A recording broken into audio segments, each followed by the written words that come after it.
지금부터 한 55년 전인가요? 1972년도에 바티칸 성 베드로 대성당에 전시 중이던 미켈란젤로의 역작 피에타라고 하는 조각상이 심각하게 손상을 입는 일이 일어났습니다. 정신질환을 앓고 있던 한 청년이 이 전시 중인 조각상에 다가가서 망치로 15번을 내리쳐버린 거지요. 그러다 보니 작품 속에 마리아의 얼굴과 팔에 수백 개의 조각으로 깨지고 맙니다. 사람들은 이제 아이고 귀한 보물이 사라졌으니 우리가 이 보물을 다시 볼 수는 없겠다라며 안타까워했지만 바티칸에 있는 이 복원팀이 약 10개월 넘게 깨진 조각들을 일일이 찾아 맞출 뿐만 아니라 그것을 맞추지 못한 부분에는 똑같은 대리석 가루를 빻아서 그 모난 부분들을 메우는, 그리고 정교하게 이어붙이는 복원 작업을 계속해 나갔습니다. 결국 파손된 상처마저도 깊은 울림을 주는 명작으로 다시 전시될 수 있었습니다. 안타까운 것은 이제는 방탄유리로 이것을 가로막아서 더는 근접해서 사람이 볼 수 없다라고 하는 그러한 아쉬움이 남기도 합니다. 아무리 귀한 작품이라 할지라도 외부의 충격 앞에서는 깨어질 수밖에 없지만 그 안에 담겨있는 거장의 가치, 거장의 정신은 다시 한번 우리에게 새록새록 다가올 수 있었던 계기가 된 사건이었습니다. 그런데 여러분, 오늘 우리도 이 조각상과 같지 않나라는 생각을 한번 해보았습니다. 우리는 때로 나는 참 강한 존재구나 이렇게 생각하지만 우리는 연약함의 극치를 달리는 하나님의 조각품들인 것 같습니다. 때때로 찾아오는 질병 앞에서 우리는 무너지게 되지요. 관계의 상처로 인해서 예상하지 못한 인생의 풍파 앞에서 우리는 너무나도 쉽게 흔들리고 낙심하는 것이 오늘 우리들의 모습이기에 그러합니다. 아무 일이 없는 것처럼 우리가 하루하루를 살아가고 있지만 마음 깊은 곳에 여러분 누구라도 남에게 보여주지 못한 상처 또 눈물로 얼룩짐을 우리는 안고 살아가고 있습니다. 그래서 성경은 우리를 단단한 금그릇이 아니라 깨어질 수 있는, 너무나도 쉽게 깨어지는 질그릇과 같다라고 이렇게 말씀하고 있는데요. 그런데 중요한 것은 놀랍게도 바로 하나님께서 그 연약한 질그릇 속에 가장 귀한 보배를 담아 주셨다라고 하는 사실일 것입니다. 오늘 본문 고린도서 4장에서 바울은 고린도 교회를 향한 이 고난 속에서도 드러나는 복음의 능력을 담대하게 선포하고 있습니다. 어떻게 선포하고 있느냐? 본문 7절 말씀인데요. 우리 함께 읽습니다. 우리가 이 보배를 질그릇에 가졌으니 이는 심히 큰 능력은 하나님께 있고 우리에게 있지 아니함을 알게 하려 함이라. 아멘. 우리가 잠깐 바울의 복음의 사역들을 떠올려 보았으면 좋겠습니다. 그는 복음을 전하며 수많은 오해 가운데, 박해 가운데, 또 때로는 육체의 한계를 드러내며 낙심하지 않았습니다. 어려움이 닥칠 때마다 나를 붙드시고 나를 이끄시는 능력이 나에게서 나오는 것이 아니라 바로 연약한 질그릇 같은 내 인생 가운데 담겨있는 예수 그리스도, 오늘도 나의 삶을 이끌어 가시는 그 예수 그리스도의 복음과 능력 안에서 내가 이 일들을 감당할 수 있다라고 하는 확신 가운데 이러한 고백을 하고 있는 것입니다. 어쩌면 바울의 이 고백은 우리의 눈물과 상처를 드러내지 않으려 애쓰는 강한 척하지만 깨어질 수밖에 없는 우리의 인생들에게 큰 은혜와 소망을 주는 고백인 이기도 합니다. 세상은 우리를 가치로 판단합니다. 외형적인 모습, 우리가 갖고 있는 능력, 또한 우리의 겉모습을 가지고 이 사람은 이만큼의 능력이 있겠구나라고 판단하지만 하나님은 연약한 우리 안에 가장 귀한 보배를 담아 주셨습니다. 따라서 우리에게 중요한 것은 내가 얼마나 강한 인생으로 살아가느냐, 내가 얼만큼 높이까지 올라가느냐가 아니라 지금 이 순간 내 안에 누가 계시는가, 누가 나를 지금도 인도하시며 누구의 능력을 의지하며 살아가느냐, 바로 이것이 우리에게 중요한 문제가 되어야만 한다는 거지요. 비록 질그릇은 연약하지만 그 안에 담겨있는 보배의 가치는 변하지도 않으며 하나님의 능력은 우리의 연약함을 덮고도 가리고도 남음이 만큼 크고 강하기에 그러할 것입니다.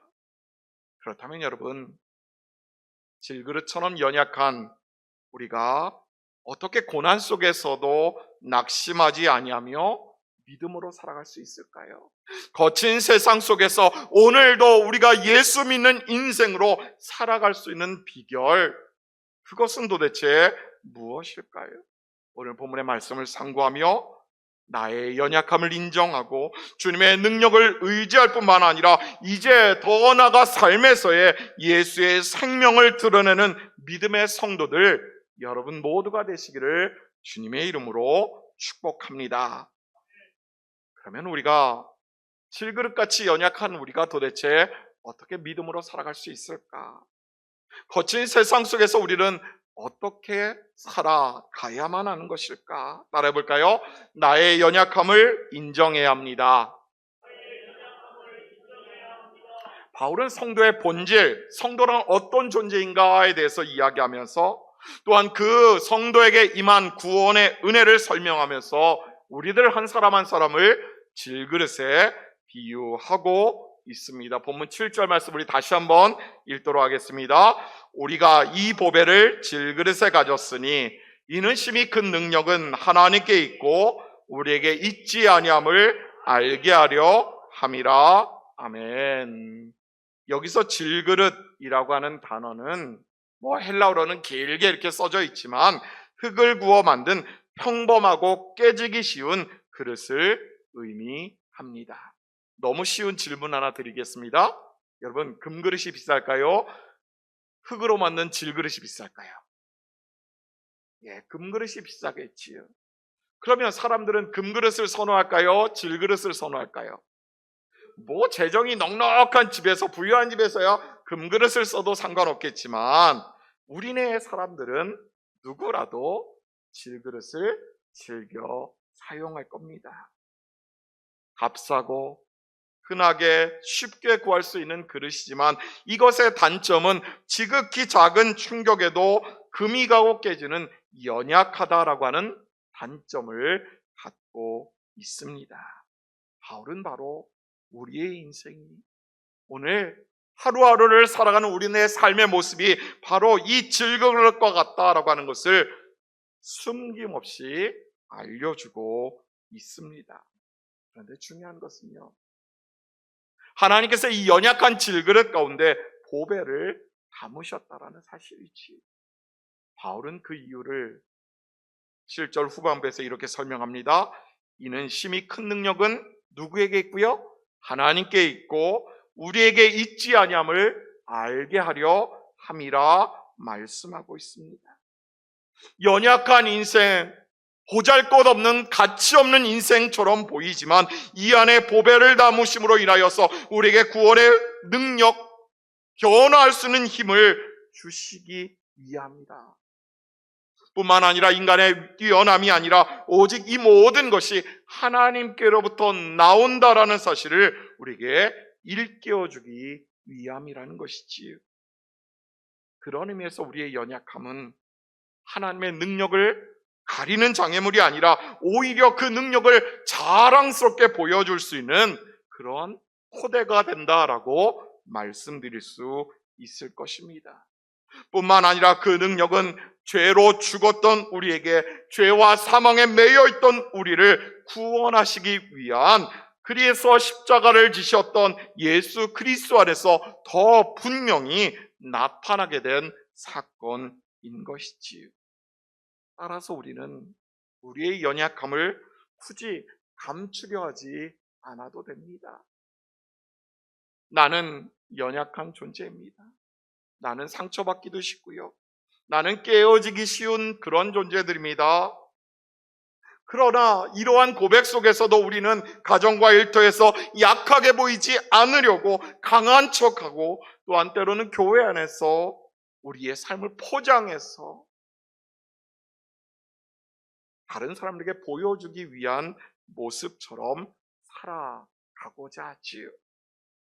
그러나 여러분, 아무리 강한 사람도 질병과 실패 앞에서, 관계의 상처와 고난 앞에서는 흔들릴 수밖에 없다라는 사실입니다. 중요한 것은 연약하지 않은 사람이 아니라 나의 한계를 인정하고 그 한계 넘어서 일하시는, 그 한계 너머로 우리를 이끌어 가시는 하나님을 의지하며 살아가는 인생, 이것이 바로 중요하다라는 것입니다. 그래서 바울은 이렇게 고백하지요. 내가 약한 그때가 곧 강함이라 고린도후서 12장의 말씀에서 고백하고 있습니다. 자신의 연약함을 인정할 때에 우리는 비로소 내 힘이 아니라 나를 붙드시고 나를 이끄시며 나를 선하게 인도하시는 그 하나님의 능력을 바라보며 살아갈 수 있게 되는 것입니다. 그렇습니다. 사랑하는 여러분, 진정한 믿음이라는 것은 나의 연약함을 감추는 것이 아니라 하나님 앞에서 있는 그대의 모습으로 나아가는 것, 바로 그곳에서부터 비로소 진정한 믿음은 시작할 수 있습니다. 나의 죄의 문제, 나의 죽음의 문제를 해결할 수 없는 질그릇 같은 존재요, 지극히 작은 일에도 상처 있고 깨어질 수밖에 없는 그런 존재지만, 바로 예수님께서 나 같은 인생을 위해서 십자가 지셨다, 예수님께서 나 같은 인생을 구원해 주셨다, 이 믿음으로 하루하루를 살아가는 것, 바로 이것이 진정한 성도의 삶이라는 것입니다. 따라서 자신의 약함 때문에 여러분 낙심하지 마십시오. 누구에게나 연약함이 있습니다. 도리어 중요한 것은 나의 이 약함을, 나의 한계를 주님께 맡기고 십자가의 은혜를 부여잡고 살아가시는 여러분 모두가 되기를 간절히 부탁드리겠습니다. 날마다 나의 연약함을 겸손하게 인정하며 그 은혜 안에서 우리를 더 새롭게 하시며 강하게 하시며 온전하게 하시는 그 십자가의 은혜 안에 살아가시는 여러분 모두가 되시기를 주님의 이름으로 축복합니다. 두 번째로요, 나의 연약함을 인정한 인생은 이제 이렇게 살아가게 되는데요, 따라해 볼까요? 주님의 능력을 의지해야 합니다. 우리가 세상 속에 믿음에 있는 인생으로 살아가기 위해서는 내 힘으로 안 되기에 주님의 능력을 의지해야만 합니다. 본문 8절과 9절 말씀 우리 함께 읽습니다. 우리가 사방으로 우겨쌈을 당하여도 쌓이지 아니하며 답답한 일을 당하여도 낙심하지 아니하며 박해를 받아도 버림받지 아니하며 거꾸러뜨림을 당하여도 망하지 아니하고. 아멘. 바울은 복음을 전하면서 자신이 겪었던 여러 가지 고난을 네 가지의 역설적인 모습으로 고백하고 있습니다. 그것이 무엇이냐? 사방으로 우겨쌈을 당하는 것, 답답한 일을 당하는 것, 그리고 박해를 받게 되는 것, 때로는 거꾸러뜨림을 당하게 되는 것. 그러나 여러분, 사방에서 압박을 받고 길을 찾지 못할 만큼 답답하며 사람에게 박해받고 쓰러뜨림을 당할 수밖에 없는 상황. 그러나 바울은 그곳에서도 나는 우겨쌈 가운데서 쌓이지 않는다. 답답한 일을 당하여도 나는 낙심치 않는다. 박해를 받아도 내가 버림받지 아니하고 거꾸러뜨림을 당한다더라도 나는 망하지 아니한다라고 고백하고 있습니다. 바울에게 있어서 진정한 믿음, 그의 믿음은 고난이 없는 삶이 아니라 고난에도 무너지지 않는 삶, 고난에도 다시 일어설 수 있는 삶을 그는 소망하며 살아갔기에 가능했던 것이지. 실제로 바울이 어떻게 이 고난에도 무너지지 않을 수 있었을까? 보면 7절 후반부에 다시 한번 이렇게 이야기하지요. 심히 큰 능력은 누구에게 있고요? 바울 자신에게 아니라 하나님에게 있고 우리에게 있지 아니함을 알게 하려 함이라 고백하고 있습니다. 여기서 우겨쌈이라고 하는 것은 사방으로 눌리고 압박받는 상태를 의미합니다. 그럼에도 불구하고 그는 넘어지지 않았습니다. 낙심하지 않았습니다. 또 버림받지 않고 쓰러지지 않았다라고 고백하고 있습니다. 바울 자신이 강해서요? 아니요. 그는 연약한 인생이었습니다. 강해서 견딘 것이 아니라 하나님이 그를 주의 손으로 붙드셨기 때문에 가능했던 거지요. 질그릇은 약했지만 그 안에 역사하시는 하나님의 능력, 보배이신 예수 그리스도가 그 고난보다 더 컸기에 가능했던 것입니다. 오늘 우리의 삶에도 사방이 막힌 것처럼 아무리 애를 쓰고 노력해 보아도 방법이 없는 것처럼 보일 때가 있습니다. 뜻하지 않은 질병 앞에서, 갑작스레 찾아온 경제적인 위기 가운데서, 관계의 갈등 속에서, 해결되지 않는 문제 앞에서 보이지 않는 그 길이를 우리는 어떻게 찾아가야 할까요? 중요한 것, 우리가 기억해야 될 것은 바로 이것입니다. 성도에게 고난의 압박은 있어도 완전한 절망은 없다라는 사실, 우리가 그래서는 안 된다라는 사실입니다. 왜 그렇습니까? 성도의 믿음은 고난을 피하는 능력이 아니라 고난 속에서도 하나님 부여잡은 손을 놓지 않는 데 있기에 그러한 것이지.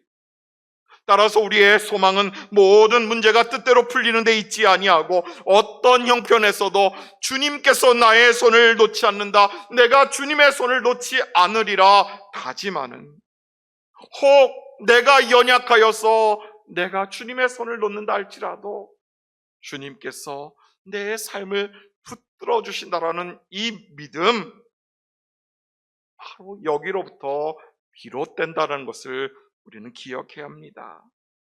따라서 삶의 무거운 짐을 오직 주님께 맡기고 하나님의 능력만을 신뢰하며 의지하며 살아가는 우리들 모두가 되어야만 할 것입니다.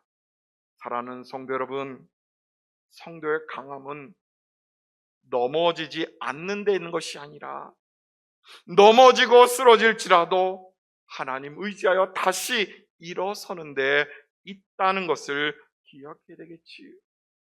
죄와 사망의 권세가 십자가의 예수를 못 박고 죽인 것처럼 모였지만 하나님께서는 그를 살려주셨습니다. 그리고 사망의 권세를 깨뜨리시고 부활의 첫 열매가 되게 해주셨습니다. 오늘 그 길을 따라가는 우리들 모두가 부활의 기쁨과 감격과 그 영광을 함께 누리는 인생 되어야만 할 것입니다. 그 부활의 능력이 오늘도 우리를 붙들고 있습니다. 그 부활의 역사가 오늘도 우리 앞에 나타날 수 있습니다. 고난 앞에 낙심만 할 것이 아니라 우리를 놓지 아니하시는 그 하나님의 주님의 손길을 더 굳게 부여잡고 오직 믿음으로 한 걸음 한 걸음 걸어가시는 여러분 모두가 되시기를 주님의 이름으로 축복합니다. 우리가 거친 세상 속에서 믿음 있는 인생으로 살아가기 위해서 우리는 또 어떻게 해야 될까? 첫 번째가 뭐였죠? 우리? 나의 연약함을 인정하는 것. 두 번째는요, 연약함을 인정하니 그 연약함을 메워줄 수 있는 주님의 능력을 의지해야 되겠지요. 그리고 마지막으로 이제 한 걸음 더 나아가 우리는 어떻게 살아가야 되느냐 따라해 봅시다. 예수의 생명을 나타내야 합니다. 나를 통하여 이제는 예수의 생명이 흘러가는 것. 나를 통하여 예수의 능력이 전해지는 것. 우리 보면 10절 말씀 함께 읽습니다. 우리가 항상 예수의 죽음을 몸에 짊어짐은 예수의 생명이 또한 우리 몸에 나타나게 하려 함이라. 아멘. 복음을 전하며 바울이 겪었던 고난과 죽음의 위협을 예수의 죽음을 몸에 짊어지는 것과 같았다라고 바울은 고백하지요. 실제로 짊어짐이라고 하는 것은 어떠한 상황에도 계속 내가 이것을 지고 가는 것. 비록 그것이 너무나 무겁고 힘겨운 것이라 할지라도 이것을 짊어지고 가는 것이 바로 예수의 생명이 내 안에 나타나게 하는 것이라 오늘 바울은 이야기합니다. 실제로 바울은 복음을 위해 고난을 감당하고 십자가의 길을 걸어가신 예수님을 쫓아갔습니다. 바울이 이렇게 예수의 죽음을 몸에 짊어진 이유, 그 목적은 분명합니다. 그것이 무엇일까요? 10절 뒤에 나오지요. 예수의 생명이 또한 우리 몸에 나타나게 함이었습니다.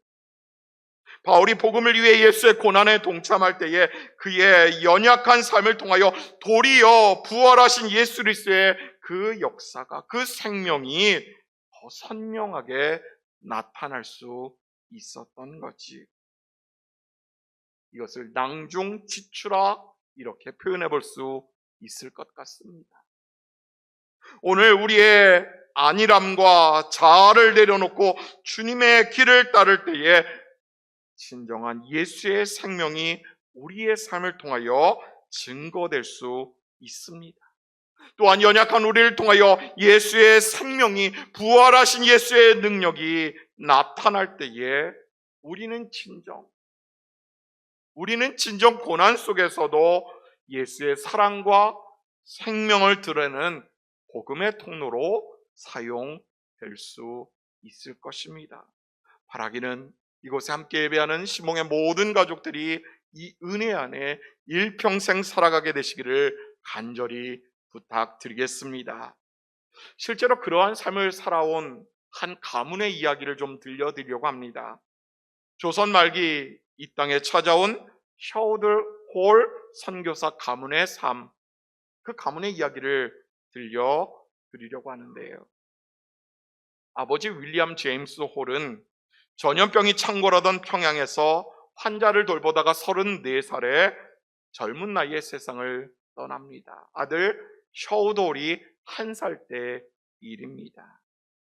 어머니 로제타 셔우드 홀은 남편을 잃은 아픔에도 불구하고 조선에 남았습니다. 그리고 의료와 교육 선교에 헌신했습니다. 그가 남겨놓은 것이 지금의 고려대학교 의과대학의 전신이 되었습니다. 미국에서 의학 공부를 마친 아들 셔우드 홀 1살 때에 이국 땅에서 아버지를 잃은 그는 아내 메리언 버텀리 홀과 더불어 부모의 길을 뒤따라갔습니다. 1932년 우리나라에 크리스마스 씨를 도입했지요. 어릴 때 크리스마스 씨를 사셨던 기억 있으시죠? 바로 이 셔우드 홀 가문이 시작한 운동이었습니다. 그리고 1940년 일제에 의해서 간첩 혐의로 이 땅에서 추방되기까지 그들은 고난 속에서도 십자가의 사명을 전하는 사명을 포기하지 않았습니다. 하나같이 연약한 인생들이었지만 그를 통하여, 그 가문을 통하여 예수 그리스도의 사랑과 생명이 흘러갈 수 있음을, 그 은혜로 인하여 오늘 이 나라의 민족이 살아갈 수 있음을 우리는 기억해야만 할 것입니다.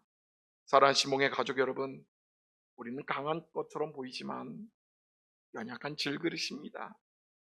그러나 중요한 것, 이 연약한 질그릇 우리들에게, 상처 입은 인생들에게 하나님께서는 가장 귀한 보배이신 예수 그리스도를 담아 주셨습니다. 삶의 한계와 깨어진 나의 모습으로 인하여 연약해지거나 낙심하지 않으시는 여러분들 모두가 되기를 간절히 소망합니다.